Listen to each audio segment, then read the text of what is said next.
Hello everyone, good evening. मेरा नाम रोहित नंदन है और मैं प्रेजेंट टाइम पे एमबीबीएस कर रहा हूँ पीजीआई आजमगढ़ से। इससे पहले मैं एक वीडियो बना चुका हूँ कि बॉटनी से कितने क्वेश्चन आए हैं डायरेक्ट एनसीईआरटी से, ठीक है ना, जो अभी पेपर हुआ है हमारा 2024 में नीट का, तो उसमें कितने क्वेश्चन जो थे बायोलॉजी के, ठीक है, वो डायरेक्ट एनसीईआरटी से आए। तो मैं उसमें पहला वीडियो में बॉटनी का कराया था, तो हम लोगों ने देखा था कि उसमें टोटल जितने थे क्वेश्चन 50 आउट ऑफ 50 सब हमारे एनसीईआरटी के डिट्टो लाइन से थे, ठीक है। और इससे पहले मैं केमिस्ट्री का भी बना चुका हूँ, तो उसको भी देख लेना यार।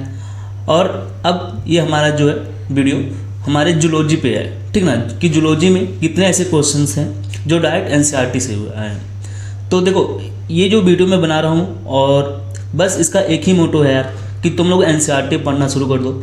जो कोचिंग्स हैं यार उनका मॉड्यूल फेंक दो, ठीक है ना, उसको लगाने की ज़रूरत नहीं है यार कि तुम लोग पूरा मॉड्यूल पढ़ते आ रहे हो, क्योंकि तुम लोग भी देख रहे हो जितना भी क्वेश्चन बना है सब एनसीईआरटी बेस्ड बना है। तो मॉड्यूल पढ़ने का क्या ही मतलब है? मॉड्यूल पढ़ने से केवल टाइम बर्बादी है। जो मैं किया था वो गलती तुम लोग मत करना, क्योंकि मैं भी एलन में पढ़ा था और एलन का मॉड्यूल तुम लोग जानते हो कैसा होता है यार, बहुत ज़्यादा बाहर का होता है। और अब तो पता नहीं, ठीक है, जब मैं तैयारी करता था तो इतना बाहर का होता था और मैं सोचा था कि ठीक है अच्छे मार्क्स आएंगे, ठीक है, तो अपना और नॉलेज भी अच्छा होगा। मैं ये सोच के बहुत ज़्यादा पढ़ता था और मेरे बायो में बहुत ज़्यादा नंबर नहीं आते थे, ऐसे मतलब 280 300 के करीब में बस पहुंच जाता था, ठीक है यार। बस केवल एनसीईआरटी पढ़ो, ठीक है। तो बस वीडियो बनाने का मेरा एक ही मोटो था। चलो शुरू करते हैं, ठीक है, कि जूलॉजी से एनसीईआरटी से डायरेक्ट कितने क्वेश्चंस आए हुए हैं हमारे, ठीक है, 2024 में। तो देखो जूलॉजी में जो आए हैं मैंने एनालिसिस किया तो 49 जो क्वेश्चंस हैं वो डायरेक्ट एनसीईआरटी की लाइन से हैं। एक क्वेश्चन है जो इनडायरेक्ट है, अभी हम लोग देखेंगे वो कौन सा क्वेश्चन था, ठीक है। तो शुरू करते हैं जूलॉजी। हमारा पहला क्वेश्चन है कि following are the stage of pathway for conditions of an action potential through the heart. ये कुछ हमको पाथवे दिए गए हैं जो कंडक्शन कराते हैं थ्रू द हार्ट, और ये हमको पाथवे लिखना है, ये पाथवे लिखना है। तो सबसे पहले जो एक्शन पोटेंशियल जनरेट होता है, हम लोग जानते हैं एक्शन पोटेंशियल कहाँ से जनरेट होता है, ऐसे नोड से जनरेट होता है, ठीक है। तो देखो इसलिए लिखा है कि इसका जो पहला हमारा ऑप्शन देखेंगे किसमें हमारा सबसे पहले कौन आ रहा है, थ्रू किसके थ्रू जा रहा है, ठीक है। तो देखो हमारा एक्शन पोटेंशियल कौन जनरेट करता है, ऐसे नोड। तो ऐसा एक ऑप्शन है हमारा यहाँ पे फर्स्ट में और यहाँ पे सेकंड में, ठीक है। एक्शन उसके बाद कहाँ पे आता है हमारा, ए बी नोड के पास जाता है। तो उसके बाद हमारा आंसर सी होना चाहिए। तो मतलब ए और सी, पहले ए होगा फिर सी होगा, तो ऐसा एक ही ऑप्शन है फर्स्ट वाला। तो हमारा आंसर कौन सा हो जाएगा, फर्स्ट वाला हो जाएगा, ठीक है।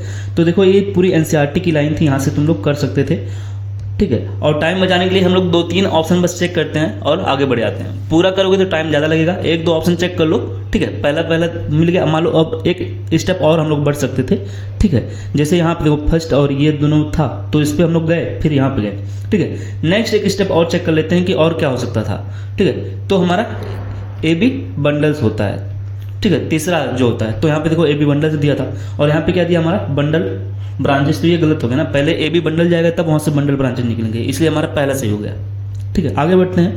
152 लिखा है क्वेश्चन कि in both sexes of cockroach a pair of joint filament structure called anal cerci are present on.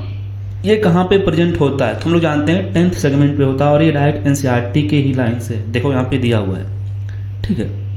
आगे बढ़ते हैं। The flippers of penguin and dolphin are the example of. ये भी डायरेक्ट एनसीईआरटी से, ये किसका है, कन्वर्जेंट इवोल्यूशन होता है, ठीक है। ये देखो लिखा है कि ये एनालॉगस स्ट्रक्चर होते हैं, result of convergent evolution, flippers of penguin, यहाँ पे देखो लिखा flipper of penguin and dolphin, ठीक है। नेक्स्ट आगे बढ़ते हैं। 154 क्वेश्चन क्या है कि which of the following is not A component of fallopian tube. इसमें से फेलोपियन ट्यूब के देखो 3 पार्ट होते हैं, तो बताओ इसमें से कौन सा नहीं है, कौन सा नहीं है हमारा यूट्राइन फंडस। बाकी ये तीनों पार्ट होते हैं, देखो हमारे 3 पार्ट होते हैं। यहाँ पे देखो लिखा है इनफंडिबुलम जो होता है किस सिर्फ होता है, फनल सिर्फ होता है। बाकी 2 पार्ट होंगे इस्मस और एम्पुला होते हैं। ये जब लाइन पढ़ लोगे तो वहाँ पे तुमको मिल जाएगा, ठीक है। देखो लिखा है कि पार्ट एम्पुला और इस्मस। एम्पुला जो होता है ये पार्ट होता है ओविडक्ट का, जो लास्ट पार्ट होता है वो हमारा इस्मस होता है, ठीक है। इस्मस हमारा लास्ट पार्ट होता है। फर्स्ट पार्ट हमारा क्या होता है, इनफंडिबुलम, जो क्लोजर होता है to the ovary. Next question है 55 नंबर का। Given below are some stage of human evolution, ठीक है, evolution arrange the correct sequence. इसको देखो करेक्ट सीक्वेंस में मैं कैसे याद किया था, HEN से, HENS हेंस। तो इस सीक्वेंस में कर सकते थे।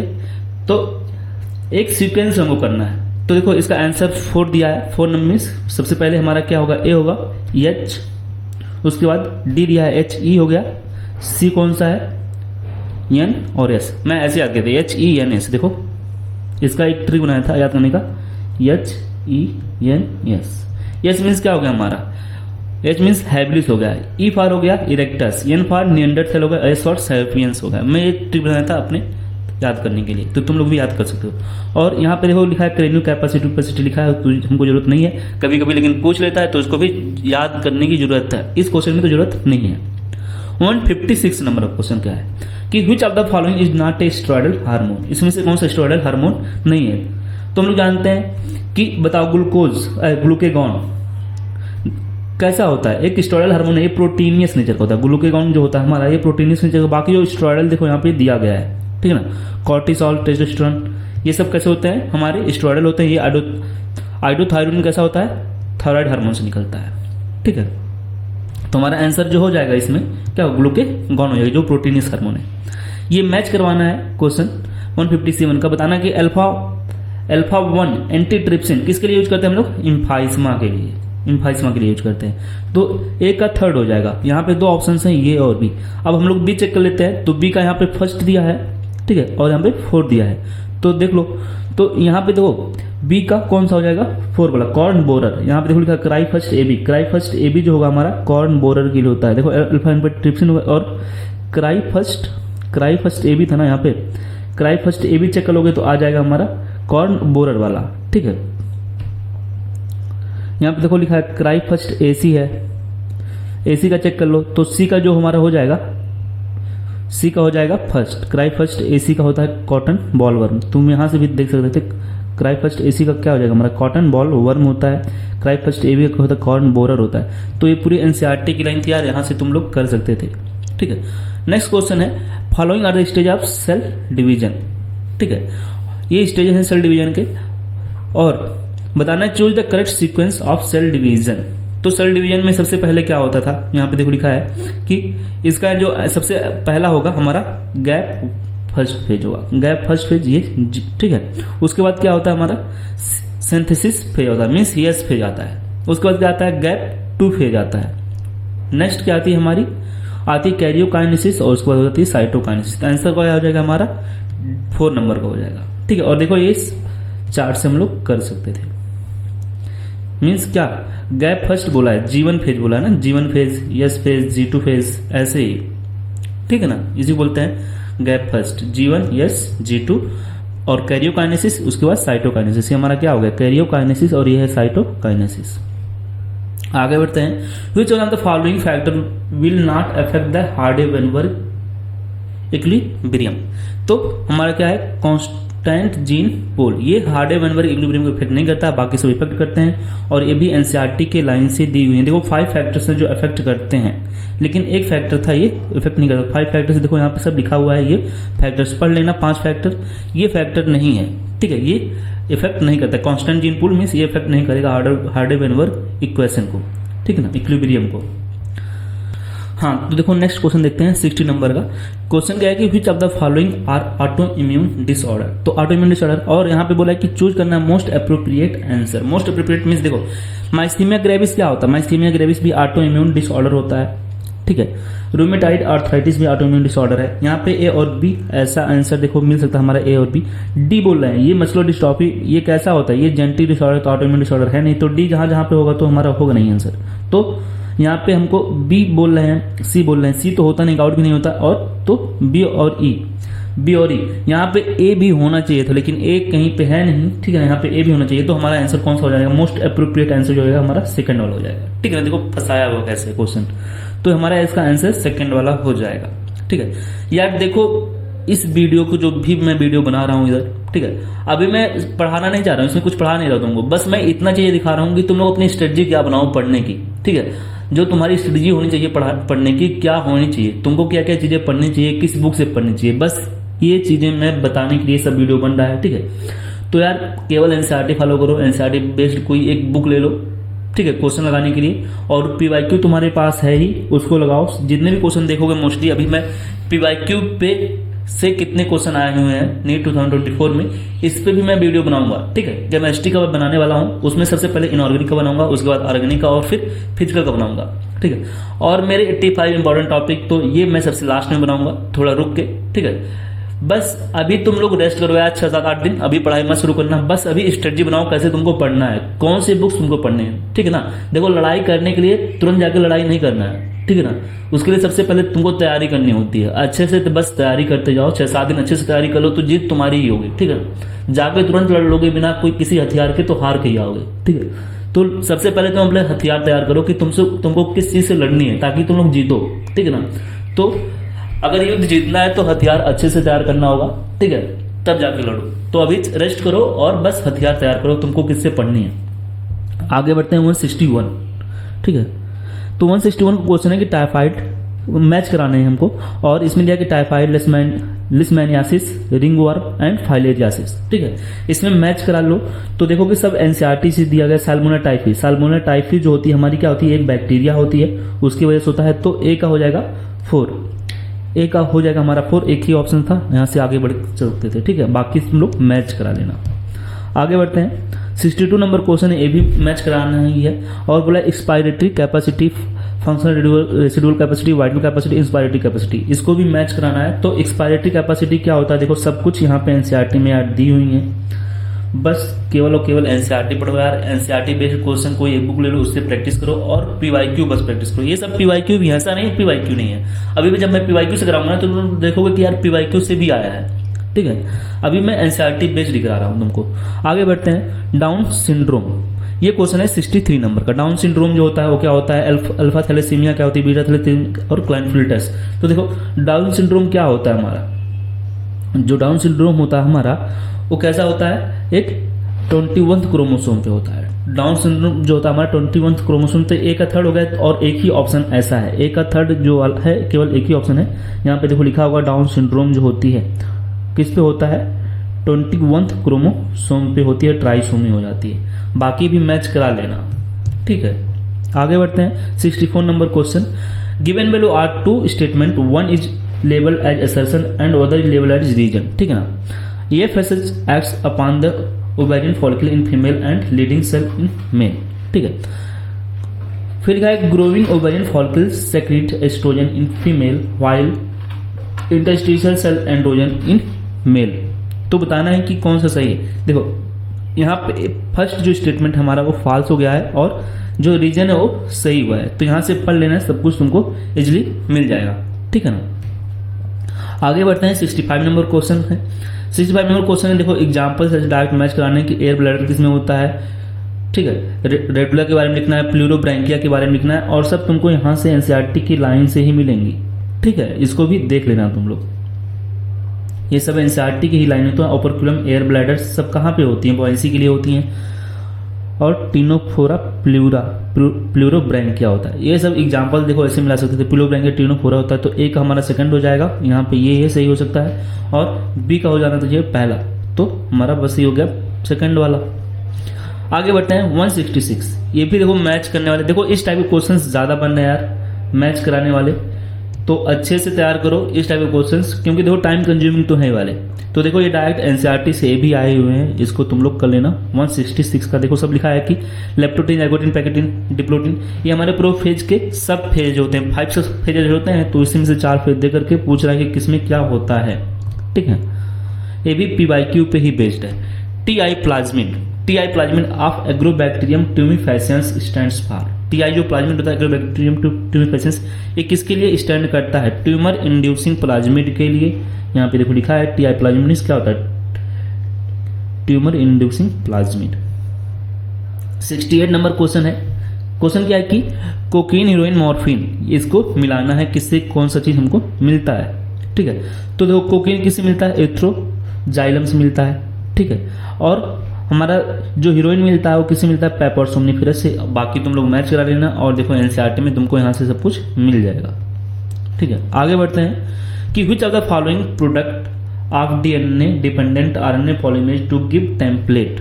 ठीक है, ये दिया गया है, तो इसका टेम्पलेट बताना है। ये देखो डायरेक्ट एनसीईआरटी से ही लिया गया है, ठीक है, ये भी डायरेक्ट। और पीवाईक्यू भी है यार, जब मैं पीवाईक्यू यार तुम लोग को कराऊंगा तो देखोगे, ठीक है। तो केवल और केवल इस वीडियो को बनाने का एक ही मोटिव है, तुम लोग केवल एनसीईआरटी बेस्ड नहीं करो, जितने भी मॉड्यूल्स हैं सब उनको बेच दो, ठीक है। बस एक काम करो, मॉड्यूल पाते ही बेचो। 170 क्वेश्चन है। पॉन्स ये भी मैच कराना है, pons, hypothalamus, medulla and cerebellum, इन सब का अपना फंक्शन है। और डायरेक्ट एनसीईआरटी में देखो यहाँ पे लिखा है कि consist of fibre tract interconnected in different region, ठीक है, और ब्रेन, सब कुछ यहाँ पे लिखा हुआ है। तो एक का थर्ड हो जाएगा, एक का थर्ड एक ही ऑप्शन से मार के आगे बढ़ सकते थे। 171 यही क्वेश्चन है जो इनडायरेक्ट है। तुमको अगर कॉन्सेप्ट पता रहेगा तो तुम लोग इजीली कर ले जाते हैं यार। देखो अगर न्यूक्लियस है, न्यूक्लियस मीन्स किसको तोड़ेगा, फास्फोडाइएस्टर बॉन्ड को तोड़ेगा। ग्लाइकोसिडिक बॉन्ड किस में होते हैं, ग्लाइकोसिडिक बॉन्ड, सोचो पहले इसको पेप्टाइड बॉन्ड कौन तोड़ता है, प्रोटीएज तोड़ेगा ना, प्रोटीएज। तो सी का फर्स्ट यहाँ पे तुमको दिया है, यहाँ पे दिया है, ठीक है। अब लाइपेज, लिपिड कहाँ पे हो, एस्टर बॉन्ड तोड़ेगा, तो एक का सेकंड, तो एक ही ऑप्शन था हमारा थर्ड, तो ये सही हो जाएगा, ठीक है। 172 क्वेश्चन नंबर है कि which of the following is not a natural या ट्रेडिशनल कॉन्ट्रासेप्टिव मेथड, इसमें से कौन सा एक नेचुरल कॉन्ट्रासेप्टिव मेथड नहीं है, तो वायलेट सी। बाकी देखो कोइटस इंटरप्शन ये भी नेचुरल मेथड है, इसमें किसी चीज़ का यूज नहीं करना होता है। पीरियोडिक एब्स्टिनेंस मीन्स कब सेक्स नहीं करने हैं, तो जब किसी का पीरियड जो है मान लो 28 दिन का है, ठीक है, तो उसमें 10 से लेकर 17 तक का सेक्स नहीं करना है, ठीक है। तो हम लोग क्या करते हैं, एक ट्रेडिशनल कॉन्ट्रासेप्टिव है। लैक्टेशनल एमिन्यूरी है, अगर देखो इस टाइम पे क्या होता है, ओव्यूलेशन नहीं होते हैं, तो इस टाइम भी मतलब सेक्स कर सकते हैं। आगे देखो ये सब चीज़ें दी हुई हैं एनसीईआरटी के यार, अच्छे से पढ़ लेना। आगे बढ़ते हैं question number 73। 3 type of muscles are given ABC, ठीक है, और इनको आइडेंटिफाई करना है। फिगर बेस्ड है, बताना है कि कौन सा स्मूथ मसल है, कौन सा स्केलेटल मसल है। तो यहाँ से देख लेना, फिगर डायरेक्ट फिगर से ही दिया गया है क्वेश्चन, ओके। वैरायटी टाइप के बार क्वेश्चन है कि मतलब कोई इंडेक्स से दिया है, कोई फिगर से दिया है, ठीक है। 74 नंबर क्वेश्चन मीन्स तुम कुछ भी एनसीईआरटी को छोड़ नहीं सकते, अगर एनसीईआरटी अच्छे से तैयार कर ली तो सिलेक्ट हो जाओगे easily. Which of the following statement is incorrect, इसमें बताना है कौन सा स्टेटमेंट हमारा इनकरेक्ट है। तो bioreactors are use to produce small scale of, यही स्मॉल स्केल नहीं लार्ज स्केल होना चाहिए था। बायोरिएक्टर्स का यूज हम लोग क्या करते हैं, लार्ज स्केल पे प्रोड्यूस करने के लिए यूज करते हैं, और एनसीईआरटी की लाइन्स तुमको मिल जाएंगी यहाँ पे, ठीक है, जब पढ़ोगे, ठीक। ये पूरा इसमें पढ़ोगे, देखो लार्ज क्वांटिटी में हम लोग प्रोड्यूस करते हैं। नेक्स्ट क्वेश्चन है, 2 स्टेटमेंट दिया गया है, बताओ, एक असर्शन है, एक रीजन है, और इसमें बताना है। तो breast feeding during initial period of infant growth is recommended by the doctor for bringing a healthy baby, ये सही है, ठीक है। और नेक्स्ट लाइन है, कोलेस्ट्रम, ऐसा क्या होता है, कोलेस्ट्रम में सेवरल एंटीबॉडीज होते हैं, absolutely essential to development to resistance few, हाँ, न्यू बॉर्न बेबी, ये भी सही है। तो देखो पूरे एनसीईआरटी की लाइन है, रीजन भी सही, इसलिए हमारा पहला सही हो जाएगा, ओके। आगे बढ़ते हैं 76 number. Which of the following factors are favourable for the formation of oxy haemoglobin in एल्ब्यूलाई। देखो एल्ब्यूलाई में ऑक्सी हीमोग्लोबिन कब बनेगा, फेवरेबल करने से, तो हाई PO2 होनी चाहिए, लो CO2 होनी चाहिए, और लेसर H+ कंसंट्रेशन होना चाहिए। डायरेक्ट एनसीईआरटी की लाइन ही दी हुई है, ठीक है। नेक्स्ट क्वेश्चन है हमारा 77 नंबर क्वेश्चन। 77 नंबर क्वेश्चन क्या है, यहाँ पे मिलाना है, तो कॉमन कोल्ड राइनो वायरस से होता है, एक का थर्ड हो जाएगा, और हमारे पास केवल एक ही आंसर है यार, मार के चले जाते हैं आगे, ठीक है। एनसीईआरटी का अच्छे से देखो लाइन से भी दिया गया है। आगे बढ़ते हैं, क्वेश्चन है 78। लेकिन ऐसे गलती नहीं करते हैं कभी कि एक ही बस ऑप्शन देख ली उसके बाद करके चले आए, और भी आगे थोड़ा सा बढ़ना चाहिए, ठीक है। कभी कभी हम लोग से गलती हो जाती है यार, ठीक है, इसलिए बाकी भी ऑप्शन से 1-2 बार देख लेना चाहिए। 10 सेकंड तुम्हारा लगेगा, अगर उसकी वजह से गलती हो गया ना तो बहुत ज़्यादा पछतावा फिर बाद में होता है। 78 क्वेश्चन क्या है कि consider the following statement, consider the following statement क्या है, तो एनिलिट्स आर ट्रू सिलोमेट्स, ठीक है। ये सब स्टेटमेंट दे के बताना है करेक्ट स्टेटमेंट क्या होगा। करेक्ट स्टेटमेंट हमारा कौन सा है कि एनिलिट्स आर ट्रू सिलोमेट्स, यहाँ पे देखो लिखा होगा कि ट्रू सिलोमेट्स कौन होते हैं, तो एनिलिट्स जो होते हैं हमारे ट्रू सिलोमेट्स होते हैं। एनिलिट्स क्या होते हैं, ट्रू सिलोमेट्स होते हैं। मोलस्का भी होते हैं, ये भी ट्रू सिलोमेट्स हैं, लेकिन यहाँ पे ऑप्शन में ये सब थे नहीं, ठीक है ना। 79 नंबर क्वेश्चन क्या है, क्वेश्चन है कि नॉन मेडिकेटेड IUD इन सबको मिलाना है, ठीक है, इन सबसे मैच करवाना है। ये डायरेक्ट देखो एनसीईआरटी की लाइन से सब कुछ दी हुई है, यहाँ से तुम लोग कर सकते थे इस क्वेश्चन को, ठीक ना। ये सब क्वेश्चन एनसीईआरटी बेस्ड ही थी। नेक्स्ट क्वेश्चन है कि 2 स्टेटमेंट यहाँ पे तुमको दिया हुआ है, ठीक है, और बताना है कि कौन सा स्टेटमेंट सही है। तो यहाँ पे देखो in nephron the descending limb of loop of Henle is impermeable to water, ये सही है, and permeable to electrolyte. First line तो सही है। दूसरा statement proximal PCT is lined by the simple columnar brush border epithelium and increase the surface area of reabsorption. ठीक है, तो देखो लिखा है PCT lined by simple cuboidal. ठीक है, सिंपल यहाँ पे कॉलुमिनर दे दिया था और यहाँ पे क्या है क्यूबॉइडल, बस इतना ही गलत है यार, एक लाइन। देखिए कैसे खेल गया एनटीए वालों ने। आगे बढ़ते हैं, ये क्वेश्चन देखो दिया हुआ है। ठीक है, और इसको बताना है कि हमारा यक्स और वाई क्या है। यक्स और वाई क्या है तुम इस फिगर से इजीली बता सकते थे कि हमारा एक ओरिजिन ऑफ रिप्लिकेशन है, एक ठीक है ORI एक रोप है, और बाकी चीज़ें यहाँ पे दी हुई कि रोप क्या करता है। रोप क्या करता है, प्रोटीन इन्वॉल्व जो होते हैं रिप्लिकेशन में उसको सिंथेसिस कराता है। 82 नंबर क्वेश्चन है। क्वेश्चन क्या है कि एक्सोनिम्स, कार्टविल, ये क्रिस्टा, सेटेलाइट, सबको मिलाना। क्रिस्टा किस में होता है, माइटोकॉन्ड्रिया में होता है, हमारा सिका4 होगा। ऐसा ऑप्शन कहीं पे दिख रहा है कि जो सिका4 हो, एक ही है, बस आगे मार के चले आ सकते हो। ठीक है, और देखो बाकी सब एनसीईआरटी की लाइन से दी हुई है। नेक्स्ट क्वेश्चन करते हैं 83 नंबर क्वेश्चन। क्वेश्चन क्या है कि पेट्रोफाइलम मिक्स माइंड पेट्रिस, सबको मिलाना है, सबका कॉमन नेम में एक होता है, उससे मिलाना है, सबको मिला सकते हो। ठीक है, और सब देखो यहाँ पे लिखा हुआ कि पेट्रोमाइजोन को क्या बोलते हैं, लैम्प्रे बोलते हैं, मिक्स माइंड को क्या बोलते हैं, हैग फिश बोलते हैं, प्रिस्ट को क्या बोलते हैं, सा फिश बोलते हैं, फ्लाइंग फिश बोलते हैं। सबका नाम दिया हुआ है, एनसीईआरटी से ही है। 84 क्या है कि इसमें सब कुछ दी हुई है तुमको, fibrous joint, cartilaginous joint, hinge joint. ठीक है, और इसका मैच करवाना है कि कहाँ पे कौन सा किसका एग्जाम्पल है। तो ये भी देखो डायरेक्ट एनसीईआरटी से है कि फाइब्रस जॉइंट क्या करता है, अलाउ करता है मूवमेंट को। ठीक है, और स्कल बोन में होता है, तो स्कल बोन में देख लो अपना, तो यहाँ पे तुमको मिल जाएगा एक थर्ड, एक ही ऑप्शन था और आंसर यहाँ पे दिया गया है। ठीक है, आगे बढ़ते हैं 85 number question. Given below are two statement first और सेकंड बताना है कि करेक्ट आंसर क्या होगा। तो देखो, प्रेजेंस ऑफ और absence of hymen is not a revival indicator of virginity, सही बात है। और hymen is torn during the first coitus only, ये गलत है। देखो हाइमेन जो होता है, मतलब अगर कोई साइकिल चला रहे हैं, कई रीजन्स एनसीईआरटी में दिए हुए हैं कि हाइमेन फटने के। ठीक है, एक्सरसाइज करते समय, साइकिल मतलब कुछ भी रीजन हो सकता है, केवल सेक्स ही नहीं है। ठीक है ना। सेक्शन बी के हम लोग देख लेते हैं कितने क्वेश्चन एनसीईआरटी डायरेक्ट आए हैं। तो ये भी सब एनसीईआरटी से आए हैं, हम लोग दिखा दिए। एक ही क्वेश्चन था जो आउट ऑफ एनसीईआरटी था। क्वेश्चन क्या है, ये दिए गए हैं स्टेटमेंट और बताने कि हमको करेक्ट स्टेटमेंट कौन सा है। तो देखो सब एनसीईआरटी से ही दी हुई, ये सब लाइनें कहाँ से हैं, एनसीईआरटी से ही तो दी हुई हैं। इसी तरीके से देखो ये डायग्राम से क्वेश्चन ले गया है कि यहाँ पे देखो लिस्ट दिया गया है क्वेश्चन का। ठीक है, और हमको बताने दे, तो ये डायरेक्ट एनसीईआरटी के ही लाइन से क्वेश्चन आया हुआ है। ठीक है, तो यहाँ से यार कर सकते थे इस क्वेश्चन को। ठीक, ये हमारा ऑप्शन यहाँ पे सब कुछ है और ये ऑप्शन थे, तो यहाँ पे तुम लोग इस डायग्राम का यूज करके, और ये क्वेश्चन यहाँ पे था crop use for the storing of food, तो यहाँ से ऑप्शंस मिलाओ और इजीली कर सकते थे। क्रॉप किस लिए यूज करते हैं, क्रॉप किस लिए यूज करते हैं हम लोग, for the storing of food. तो ए का हमारा 4 हो जाएगा, ए का 4, यहाँ पे 2 ऑप्शन थे, बाकी एक ऑप्शन और चेक कर लोगे तो आंसर कर ले जाओगे इजीली। ठीक है, और वो भी एनसीईआरटी से ही थी कि जाड़ किस लिए यूज करता है, ग्राइंडिंग में यूज करता है। ठीक है, नेक्स्ट क्वेश्चन बढ़ते हैं। Following are the statement about the non chordates, chordate के बारे में सब दिए गए हैं, बताना है कि मोस्ट अप्रोप्रिएट आंसर क्या होगा। देखो जितने भी कॉर्डेट के बारे में हैं सब लाइनें देखो यहाँ पे दी हुई हैं, कॉर्डेट के बारे में यहाँ पे सब कुछ दिया हुआ कि कॉर्डेट कैसा होता है। ठीक है, तो ये भी लाइनें एनसीईआरटी से ही थी। ठीक है, आगे बढ़ते हैं। 89 क्वेश्चन है कि चूज द करेक्ट स्टेटमेंट, जो दिया गया है जस्टामेडुलरी नेफ्रॉन के बारे में। ठीक है, तो जस्टामेडुलरी नेफ्रॉन जो होते हैं उसके बारे में हमको करेक्ट बताना था। करेक्ट क्या है कि loop of Henle of juxtamedullary nephron runs deep into the medulla, ये सही है। देखो यहाँ पे लिखा भी हुआ है ये सब चीज लाइनें। ठीक है, 90 नंबर क्वेश्चन है गिवन बिलो टू स्टेटमेंट, बताना स्टेटमेंट और बताना मोस्ट अप्रोप्रिएट आंसर बताने हैं।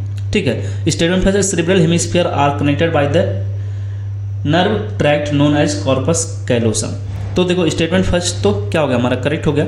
और बट ये सेकंड, ब्रेन स्टेम जो consist of medulla oblongata, pons and cerebellum, ये गलत है। ब्रेन स्टेम में क्या क्या होती है, देखो ब्रेन स्टेम में क्या क्या होता है यहाँ पे चीज़ें लिखी हुई हैं, तो यहाँ से कर सकते थे। आगे बढ़ते हैं। 91 नंबर क्वेश्चन है कि 2 स्टेटमेंट दिया गया, बताना है कि कौन सा स्टेटमेंट सही है। तो bone marrow is mainly lymphoid organ होते हैं, wholly blood where all blood cells including lymphocytes are produced, ये सही है। Both bone marrow and thymus provide micro environment. ठीक है, तो इसमें देखो स्टेटमेंट फर्स्ट और सेकंड दोनों सही हैं, जो कि यहाँ पे तुमको पूरी एनसीईआरटी में एक लाइन दी है कि माइक्रो इग्नोरेंट, देखो यहाँ पे गेम खेल सकते हो, माइक्रो गेम मैक्रो भी कर सकते हैं, यही है एनटीए का कमाल, ठीक है। इस तरीके से थोड़ा सा चेंज करके तुम मतलब बेवकूफ़ बना सकते हैं, ठीक है ना, एनटीए वाला। नेक्स्ट क्वेश्चन है 92 नंबर का, regarding the catalytic cycle of an enzyme action. कुछ सीक्वेंस दिए गए हैं, इस सीक्वेंस में सबको अरेंज करना था। देखो यहाँ पे सीक्वेंस दिया गया है, फर्स्ट सबसे पहले क्या होता है, फिर क्या होता है, ठीक है। 93 नंबर क्वेश्चन है, ये डायरेक्ट ऐसे ही फिगर्स एनसीईआरटी में भी दी हुई थी, ठीक है। और इसको बताना, देखो बता रहा है कि ग्रोथ हार्मोन क्या करता है, एलएच निकालता है और एफएसएच निकालता है, और ये कहाँ पे काम करता है, और फिर क्या निकलता है, एंड्रोजन। तो एलएच किस पे काम करता है, लीडिंग सेल पे काम करता है, एलएच तो भी लीडिंग सेल हो जाएगा। तो एक ही ऑप्शन ऐसा था हमारा एफएसएच और लीडिंग सेल, तो पहला से हो जाएगा, ठीक है। बाकी देखो एनसीईआरटी में दी हुई है, तुम लोग यहाँ से कर सकते थे। ये क्वेश्चन है 194 का और इवोल्यूशन से रिलेटेड है। तो देखो लिखा है कि कौन सा क्या है, एरा दिया गया है, सेंटोजोइक एरा, पैलेओजोइक एरा, ठीक है। उसमें क्या कौन सी चीज़ें एग्जिस्ट करती थी यार, इस डायग्राम से कर सकते हो, ठीक है। 95 नंबर क्वेश्चन है, और क्वेश्चन क्या है कि इसमें लिस्टिंग करनी है और बताना है। तो बताना है कि कौन यूनिसेलुलर ग्लैंड होता है एबीसीडी में, तो गॉबलेट सेल होता है, एक का थर्ड हो जाएगा, एक का थर्ड, और ऐसा एक ही ऑप्शन था, ठीक है। बाकी पढ़ लेना, देखो लिखा ही है यूनिसेलुलर कौन सा होता है, हमारा गॉबलेट ग्लैंड होता है। बाकी सब चीज़ें तुमको यहाँ पे दी हुई हैं। 196 क्वेश्चन देखो यहाँ पे दिया गया, लिस्ट और सेकंड और फर्स्ट दिया है और मैच करवाने हैं, ठीक है। और देखो यहाँ पे लिखा है कि जैसे टाटा बॉक्स को हम लोग क्या बोल सकते हैं, तो टाटा बॉक्स जो होता है हमारा, उसको बोलते हैं हाँ प्रोमोटर रीजन में होता है। टाटा बॉक्स कहाँ पर होता है, प्रोमोटर रीजन में होता है, मीन्स इधर होता है, ठीक है। तो डी का सेकंड, यहाँ पे दो ऑप्शन थे, बाकी भी और मैच करा सकते हो। बाकी तुमको इस मतलब डायग्राम से क्वेश्चंस कर सकते थे इजली, ठीक है। स्प्लाइसिंग एक्सॉन जो होते हैं ये मिल जाते हैं, स्प्लाइसिंग ऑफ एक्सॉन, ठीक है, कौन करवाता है, और आरएनए पॉलीमरेज थर्ड क्या करवाता है। तो इजली मतलब कर ले जाओगे अगर ये तुमको याद हो, और बाकी एनसीईआरटी की जो लाइनें यहाँ पे दी हुई हैं इसको याद कर लो, ठीक है। देखो यहाँ पे लिखा है स्प्लाइसिंग के लिए कौन यूज किया जाता है। 197 नंबर क्वेश्चन है ब्लड ग्रुपिंग का, कि बोल रहे हैं कि एबीओ ब्लड ग्रुपिंग की अगर बात करें तो अगर फादर का ब्लड ग्रुप बी प्लस था और मदर का कितना था, ए प्लस था, और चाइल्ड का ए मतलब ओ प्लस है, तो बताना है सबका जीनोटाइप क्या होगा। तो सबकी जीनोटाइप क्या हो सकती है, तो देखो इसका बी प्लस है, मीन्स आई ओ रहा होगा, और इसका आई ओ रहा होगा, तभी ये आएगा, मीन्स आई ओ आएगा, समझ रहे हो ना। तो पहला वाला आंसर सही हो जाएगा हमारा फर्स्ट, ठीक है। तो इस डायग्राम से कर सकते थे या खुद क्रॉस करा करके चेक कर सकते थे, ठीक ना, कोई जरूरी नहीं कि इसको हम लोग याद करें तब कर पाएँ। 98 नंबर क्वेश्चन है कि टू स्टेटमेंट है और बताना है हमको मोस्ट अप्रोप्रिएट, मिस मैच करवाने, choose the miss appropriate answer of the option given, ठीक है। देखो mitochondria and chloroplast both double membrane bounded cell organelles होते हैं, ये सही है। Inner membrane of mitochondria is relatively less permeable and as compare to chloroplast, तो गलत है, मोर परमिएबल होता है। देखो माइटोकॉन्ड्रिया का जो इनर मेम्ब्रेन होता है मोर परमिएबल होता है, ये यहाँ पे देखो लिखा inner chloroplast membrane is relatively less permeable, means mitochondria का जो मेम्ब्रेन होता है ज़्यादा परमिएबल होता है। थोड़ा सा लाइन उल्टा करनी है। 98 नंबर क्वेश्चन जो है हमारा, mitochondria and chloroplast both are double membrane, same ही क्वेश्चन है, ठीक है, थोड़ा रिपीट हो गया एक बार। नेक्स्ट क्वेश्चन 200 का देखते हैं। क्वेश्चन क्या है, exophthalmic goitre, acromegaly, Cushing syndrome and cretinism, इसको मैच करवाने हैं इनसे। और इसके देखो एनसीईआरटी, ये हमारा लास्ट क्वेश्चन था, मिला सकते हो। देखो कैसे करना है क्वेश्चन, तो यहाँ पे हम लोग देखते हैं। सबसे पहले देखो यहाँ पे क्या दिया है कि ए का थर्ड, बी का थर्ड, तो हम लोग क्या देखेंगे जो थोड़ा सा डिफरेंट हो, मीन्स कुशिंग सिंड्रोम को देख लेते हैं। कुशिंग सिंड्रोम किसके सेक्रेशन से, हाइपोसेक्रेशन किसके, कुशिंग सिंड्रोम कब हो सकता है। देखो यहाँ पे कुशिंग सिंड्रोम हमारे मतलब कब हो सकता है, excess secretion of cortisol hormone, cortisol जो हम लोग पढ़ते हैं हार्मोन, ठीक है, वहाँ पे इसकी वजह से होती है। कुशिंग सिंड्रोम में जो होता है मून चेहरा जो होता है मून फेस हो जाता है, ठीक है, और हाइपर ग्लाइसीमिया हो जाती है। तो सी का फर्स्ट था, एक ही ऑप्शन था हमारे पास यहाँ पे, ठीक है, बाकी तो ये था ही, तो इसमें से ये ऑप्शन हो जाएगा हमारा 4 वाला, ठीक है। और डी का सेकंड दिया, डी के बाद इसको देखते हैं क्रिटिनिज्म किस में होता है, हाइपोसेक्रेशन ऑफ थायराइड हार्मोन की वजह से होता है, ठीक है।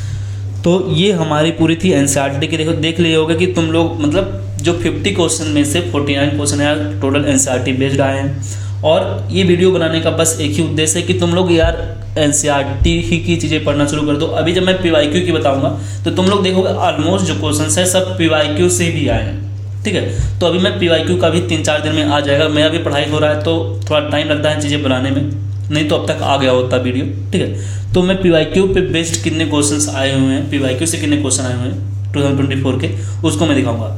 और तुम लोग अभी देखो, पढ़ाई मत करो, अभी से ही शुरू कर दो, ठीक है। अभी पेपर दिए हो तो थोड़ा सा रेस्ट कर लो 6-7 दिन, ठीक है। बस एकदम से मत रेस्ट करो कि कुछ मत करो, अभी तुम लोग अपनी तैयारी करो, कैसे तुमको क्या करना है, नेक्स्ट युद्ध के लिए तैयार होना है, ठीक है। अच्छा हथियार तैयार करो, कहाँ से क्या चीज़ें पढ़नी है, बुक्स कौन से लेने हैं, ठीक है। बुक्स तुम लोग जान ही गए होगे, इस वीडियो का एक ही मोटो था कि तुम लोग NCERT पढ़ना सीख लो, NCERT पढ़ो, ठीक है।